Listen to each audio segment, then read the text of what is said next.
যে 250 সিসি কি আদৌ নেওয়া ঠিক হবে?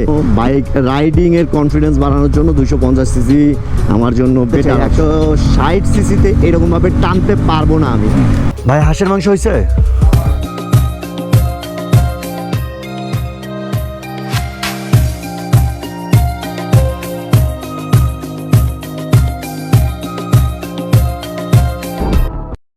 জঙ্গল থেকে বাইরে হয়ে যাচ্ছি। জঙ্গলে আর কত ভিডিও করবো, দুইটা অলরেডি ভিডিও করে ফেললাম। একটা জঙ্গল নিয়ে ভিডিও করলাম আর একটা আমার বাইক সম্পর্কে। জায়গাটা ভালো লাগলো এই জন্য এখানে দাঁড়ায় ভিডিওটা করলাম। তো এখন হাইওয়েতে উঠি আর যে বিষয়ে কথা বলবো সেই বিষয়গুলো আপনাদের সাথে শেয়ার করি আমি।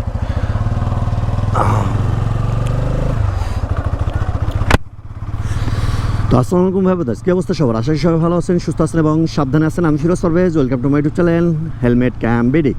তো আজকের ভিডিওটার টপিকটা হলো আপনার কেন আমি এই যে 250 সিসি এন 250 সিসি বাইকটা নিলাম বা 250 সিসির বাইকে মুভ করলাম। তো মূলত এই বিষয় নিয়ে আজকে কথা বলবো যে 250 সিসি বাইক কেন নিলাম আমি। আমার ভাই জোরে ফগ জমতিছে, এই জন্য দেখতে প্রবলেম হচ্ছে, তার উপরে হচ্ছে বৃষ্টি।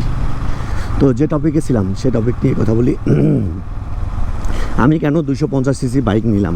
আমি যদিও 150-160 সিসির বাইক রাইড করছি এতদিন, 250 সিসির বাইক রাইড করা হয়নি। তো 3-4 বছর থেকে আপনার 150 সিসি 160 সিসির বাইকই রাইড করা হচ্ছে। তো সেগুলোরই ফিল নেওয়া হচ্ছিল। তো আমি চাচ্ছিলাম বাইকটা বিক্রি করার পরে N160 নেওয়ার, মানে এইটারই যে 160 ভার্সনটা আছে সেই বাইকটা নেওয়ার। বাট পরে মনে হইলো যে আমি 250 সিসিতে মুভ করি। এতদিন তো চালাইলামই 160 সিসি 150 সিসি চালাইলামই। তো এখন 250 সিসির দিকে আগানো যাক, 200 সিসির দিকে আগানো যাক, যেহেতু বাংলাদেশে পারমিশন দিছে এখন, তো চালাইতে আর সমস্যা কি। তো এই জন্যই ভাবলাম যে না 250 সিসি নেওয়া যাক। আর 250 সিসি নেওয়ার আরও কিছু কারণ আছে, যেমন 250 সিসির পাওয়ার, দেন এর ব্রেকিং সিস্টেম, এর কন্ট্রোলিং, এই জিনিসগুলো আমাকে আরও ভালো লাগাইছে এই বাইকটা সম্পর্কে, মানে 250 সিসি সম্পর্কে। আমি বাইক নেওয়ার আগে অনেক ভিডিওগুলো দেখছি, যে অনেক ভিডিও রিসার্চ করছি যে 250 সিসি কি আদৌ নেওয়া ঠিক হবে। তো যেসব ভিডিওগুলো দেখছি আমার মনে হয়েছে না 160 সিসি 150 সিসি থেকে 250 সিসিতে যাওয়া ভালো হবে আমার জন্য। তো আমি যেহেতু টুকটাক লং রাইড দিয়ে থাকি, স্লো রাইড করি, গ্রুপ রাইডের সাথে যাই, তো সেক্ষেত্রে আরও কনফিডেন্স বাড়ানোর জন্য, বাইক রাইডিংয়ের কনফিডেন্স বাড়ানোর জন্য 250 সিসি আমার জন্য বেটার অপশন। তো এই জন্যই 250 সিসি নেওয়া। তো আর 250 সিসি আরেকটা নেওয়ার কারণ কি, এখন বেশিরভাগ মোটো ব্লগিং যারা করে দেখতেছি যে তারা একটু আপগ্রেডের দিকে যাচ্ছে। তো আমি আপগ্রেড করতে চাইছিলাম 160 সিসির দিকে আপগ্রেড করতে চাইছিলাম, পরে ভাবলাম যে না 250 সিসি কী দোষ করছে ভাইয়া, 250 সিসিটাই নেই। আর এই যে রোড দেখতেছেন, এই রোডে যদি আমি টানতে চাই, আপনার এরকমভাবে টানতে চাই 160 সিসিতে এরকমভাবে টানতে পারবো না আমি। দেখেন না টানটা, দেখুন না বাইকে। তো যদিও আমি টানাটানি করতে অতটা ভালোবাসি না, তারপর আপনাদেরকে দেখাচ্ছি 100 কোনো ওঠা ব্যাপারই না এই বাইকের জন্য ভাই, 100 কোনো ব্যাপারই না। দেখছেন 110-15 আরামসে উঠে যাচ্ছে। তো আমি বেশি স্পিডিং লাভার না, স্পিড অতটা আমার ভালো লাগে না। বাট যখন লং রাইডে বের হবেন বা হাইওয়েতে বাইর হবেন, তখন সামনে যে বাস, ট্রাক, মাইক্রো এগুলো থাকে, এগুলোকে ওভারটেক করার জন্য যথেষ্ট পরিমাণ পাওয়ার দেওয়া আছে প্রতিটা 250 সিসি বাইকেই। আর এখন বর্তমানে আমাদের বাংলাদেশে হায়ার সিসি বাইক বলতেই 160 সিসির উপরে যেগুলো সেগুলো, যেমন 250 সিসি 200 সিসি। তো হায়ার সিসিতেই মুভ করছি। এতদিন তো ছিল না আমাদের বাংলাদেশে 250 সিসি বাইক ছিল না, 160 সিসি পর্যন্তই লিমিট ছিল। তো 250 সিসি যেহেতু পারমিশন দিছে, সেটা অনেক আগেই দিছে। বাট মধ্যবিত্ত পরিবারের ভাই এতদিন পরে নেওয়া মানেই অনেক নতুন নেওয়া, মনে করেন নতুন আছে তখনই নেওয়া।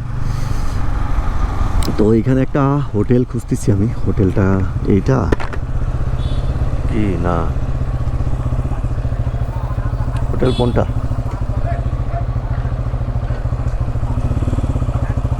কোনটা যে হোটেল?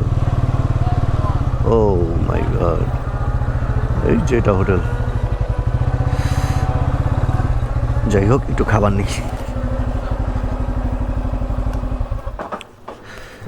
ভাই হাঁসের মাংস হয়েছে? হয়নি এখনো? তো এই হোটেলে আসছিলাম, সেদিন আপনার হাঁসের মাংস খাইছিলাম। একদম হাঁসের মাংস আমি খাইতে পারি না, তারপরেও এখানকার হাঁসের মাংসটা এক কথায় জোস লাগছে আমার কাছে। তার জন্য ভাবলাম যে না, পার্সেল করে নিয়ে যাই। পরে না, পার্সেল নাই, এজন্য মিষ্টি আর দই পাইলাম, দই নিয়ে যাই। সেদিন মিষ্টি খাওয়াইনি। আর ফ্রেন্ডসদের কাছে সেদিন শুনছিলাম যে মিষ্টি নাকি এক কথায় অসাধারণ মিষ্টি। তো সেদিন খাওয়া হয়নি, আজকে এই জন্য নিলাম।